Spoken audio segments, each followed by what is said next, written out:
Assalamualaikum warahmatullahi wabarakatuh. Pertemuan kali ini kita akan mempelajari tentang virus. Nah, jadi sejarah virus ini pertama kali ada itu pada tahun 1876. Ditemukan oleh Adolf Edward Meyer. Nah, Adolf ini mengamati adanya penyakit pada tembakau.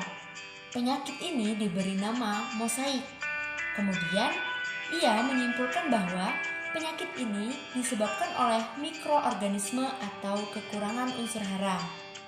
Selanjutnya, pada tahun 1892, Dmitri Ivanovsky menyimpulkan bahwa yang ditemukan oleh Adolf itu adalah suatu patogen baru yang diberi nama filterable virus. Selanjutnya, pada tahun 1897, Dr. Maritunus W. D. Zernik membuktikan bahwa zat penular mosaik tersebut berbeda secara esensial dari mikroorganisme bakteri. Selanjutnya, pada tahun 1935, Wendell Meredith Stanley berhasil mengkristalkan virus penyebab penyakit mosaik tembakau yang diberi nama virus mosaik tembakau atau tobacco mosaic virus. Ciri-ciri virus. Yang pertama, virus hanya memiliki satu jenis asam nukleat. Yang kedua, virus membutuhkan sel inang. Yang ketiga, virus tidak memiliki enzim untuk melakukan metabolisme untuk kehidupannya. Yang keempat, virus hanya memproduksi materi genetiknya. Dan yang kelima, virus dapat dikristalkan. Kemudian, struktur tubuh pada virus bisa dilihat di gambar, yaitu ada kapsid, DNA, leher, selubung ekor, serabut ekor, papan dasar, dan jarum penusuk. Nah, kapsid ini dia itu merupakan bagian kepala, berfungsi untuk membungkus bahan genetik dari virus. Kemudian ada selubung virus. Selubung virus ini bergabung dengan membran sel inang sehingga kapsid dan genom masuk dan menginfeksi inang. Pada lempeng dasar berfungsi sebagai tempat melekatnya serabut ekor dan jarum penusuk. Serabut ekor adalah bagian berupa jarum yang berfungsi untuk menempelkan tubuh virus pada sel inang. Kemudian ada isi tubuh atau virion adalah bahan genetik, yakni asam nukleat, DNA atau RNA. Reproduksi virus. Reproduksi virus berlangsung dengan proses replikasi, yaitu protein-protein kapsid dan asam nukleatnya memperbanyak diri di dalam sel inang. Virus dapat bereproduksi dengan cara siklus litik atau siklus lisogenik.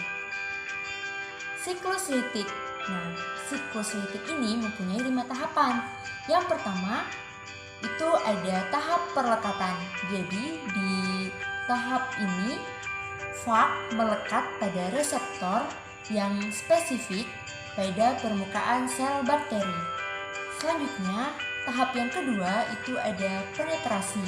Ini setelah perlekatan, DNA fag disuntikkan ke dalam sel bakteri meninggalkan selubung fag di luar sel. Yang ketiga, replikasi. DNA bakteri didegradasi, DNA fag bereplikasi. Komponen-komponen fag disintesis. Kemudian yang keempat ada tahap perakitan. Komponen-komponen fag dirakit menjadi virus yang matang. Selanjutnya ada tahap yang kelima, yaitu pelepasan. Nah, di tahap ini sel-sel bakteri mengalami lisis dan melepaskan fag-fag yang kemudian akan menginfeksi sel-sel lain. Pada siklus lisogenik itu mempunyai 4 tahap. Yang pertama ada perlekatan, yaitu pada tahap ini fag melekat pada sel inang spesifik. Yang tahap kedua yaitu penetrasi. DNA fag masuk ke dalam sel bakteri. Tahap yang ketiga ada penggabungan. Nah, di tahap ini DNA fag akan bergabung dengan DNA bakteri. Selanjutnya, tahap yang keempat itu ada replikasi. Ketika DNA bakteri bereplikasi, profag yang bergabung ikut bereplikasi. Penyakit yang disebabkan oleh virus. Yang pertama ada influenza, merupakan penyakit menular yang disebabkan oleh virus RNA dari famili Orthomycoviridae atau virus influenza. Nah, yang kedua ada flu burung atau avian influenza. Itu penyakit yang disebabkan oleh virus influenza tipe A, subtipe H5 dan H7 serta H9. Selanjutnya ada flu babi. Flu babi ini disebabkan oleh virus H1N1. Selanjutnya ada penyakit AIDS. Penyakit ini timbul karena rusaknya sistem kekebalan tubuh manusia akibat infeksi virus HIV. Jadi, virus HIV ini dapat memperlemah kekebalan tubuh manusia. Yang kelima, COVID-19 atau coronavirus. Jadi apa sih sebenarnya coronavirus itu? Nah, virus corona atau COVID-19 adalah sebuah keluarga virus yang ditemukan pada manusia dan hewan. Sebagian virusnya dapat menginfeksi manusia serta menyebabkan berbagai penyakit, mulai dari penyakit umum seperti flu hingga penyakit-penyakit yang lebih fatal seperti MERS dan SARS. Kemudian untuk gejala virus corona ini yang terbilang ringan itu seperti hidung beringus, sakit kepala, batuk, sakit tenggorokan, demam, dan merasa tidak enak badan. Selanjutnya, untuk penyebaran virus corona itu sendiri, kebanyakan itu melalui tetesan atau cairan yang jatuh pada permukaan dan benda di dekatnya, seperti meja atau telepon. Orang bisa terpapar atau terinfeksi COVID-19 dengan menyentuh permukaan atau benda yang terkontaminasi dan kemudian menyentuh mata, hidung, atau mulut. Nah, untuk pencegahannya sendiri, itu sering-seringlah mencuci tangan dengan sabun dan air selama 20 detik hingga bersih. Hindari menyentuh wajah, hidung, atau mulut saat tangan dalam keadaan kotor atau belum dicuci.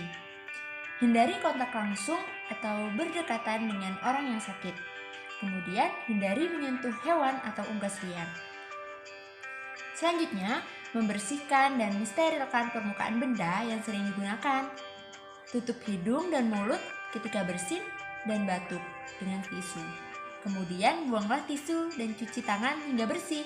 Jangan keluar rumah dalam keadaan sakit dan kenakan masker dan segera berobat ke fasilitas kesehatan ketika mengalami gejala penyakit saluran napas. Terima kasih, mungkin itu saja yang dapat saya sampaikan. Assalamualaikum warahmatullahi wabarakatuh.